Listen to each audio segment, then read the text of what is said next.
नोटबंदी का वो सच। India's darkest reality. 8 नवंबर 2016 रात के ठीक 8 बजे पूरा भारत टीवी के सामने बैठा था। किसी को अंदाजा नहीं था कि अगले कुछ मिनटों में करोड़ों लोगों की जिंदगी बदलने वाली है। आज रात 12 बजे से 500 और 1000 के नोट बंद होंगे। पूरा देश रुक गया। कहीं दुकानदार रो रहे थे, कहीं शादी टूट रही थी और कहीं करोड़ों का काला धन राख बन चुका था।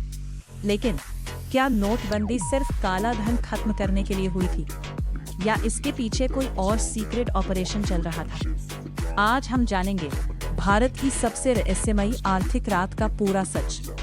दिल्ली प्रमुख मंत्री कार्यालय।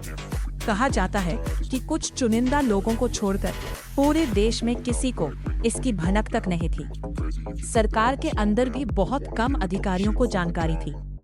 नई करेंसी के डिजाइन, प्रिंटिंग, सिक्योरिटी कोड सब कुछ सीक्रेट मोड में चल रहा था। कुछ रिपोर्ट्स के मुताबिक नई करेंसी की प्रिंटिंग महीनों पहले शुरू हो चुकी थी। लेकिन सवाल ये था, अगर सब प्लान था तो फिर देश इतना तैयार किसने चुकाई? आम जनता ने।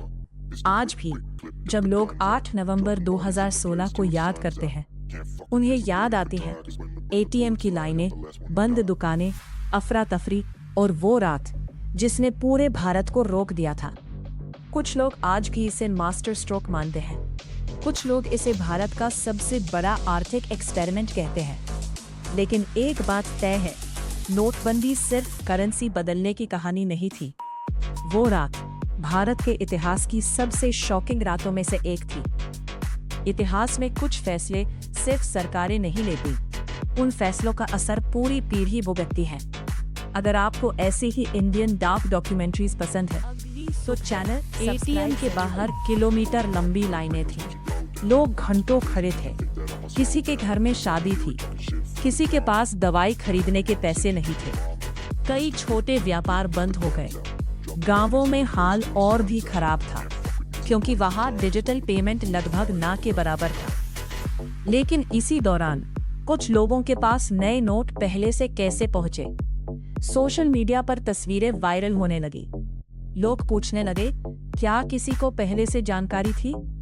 सरकार का कहना था, इससे काला धन खत्म होगा, नकली नोट बंद होंगे, आतंकवाद की फंडिंग रुकेगी। लेकिन बाद में रिपोर्ट्स में सामने आया, ज्यादातर पुराने नोट वापस बैंकिंग सिस्टम में लौट आए। यानी जिस कैश को काला धन माना जा रहा था, वो गायब नहीं हुआ। फिर सवाल उठा, अगर पैसा वापस आ गया तो नोटबंदी का असली फायदा क्या था?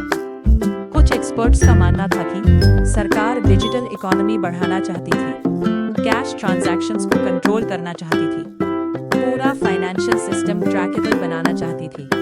और सच ये है, नोटबंदी के बाद यूपीआई यूसेज तेजी से बढ़ा, डिजिटल पेमेंट एक्सप्लोड हुआ, ऑनलाइन बैंकिंग इंडिया का फ्यूचर